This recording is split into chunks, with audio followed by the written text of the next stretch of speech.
British Columbia പ്രവിശ്യയിലെ ഒരു ഹൈസ്കൂളിൽ നടന്ന വെടിവെപ്പിൽ 10 പേർ കൊല്ലപ്പെട്ടതായും 25 പേർക്ക് പരിക്കേറ്റതായും റോയൽ കനേഡിയൻ മൗണ്ടഡ് പോലീസ് അറിയിച്ചു. മരിച്ചവരിൽ അക്രമിയും ഉണ്ടെന്നാണ് അന്താരാഷ്ട്ര മാധ്യമങ്ങൾ റിപ്പോർട്ട് ചെയ്യുന്നത്.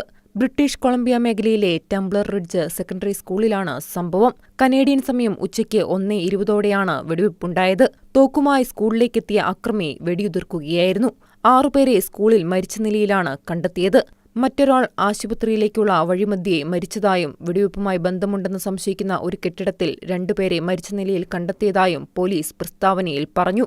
കുട്ടികൾക്ക് എന്തെങ്കിലും സംഭവിച്ചിട്ടുണ്ടോ എന്നതടക്കമുള്ള വിവരങ്ങൾ ഇനിയും പുറത്തുവന്നിട്ടില്ല. എന്താണ് വെടിവെപ്പിന് കാരണമായത് എന്നതടക്കമുള്ള വിവരങ്ങളും പുറത്തുവരാനുണ്ട്.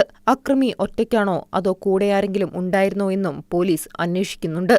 സംഭവത്തെ ഭയാനകമെന്നാണ് കനേഡിയൻ പ്രധാനമന്ത്രി മാർക്ക് കാർണി വിശേഷിപ്പിച്ചത്. ഉറ്റവരെ നഷ്ടപ്പെട്ട കുടുംബാംഗങ്ങളുടെ ദുഃഖത്തിലും പ്രാർത്ഥനയിലും പങ്കുചേരുന്നതായും മാർക്ക് കാർണി അറിയിച്ചു.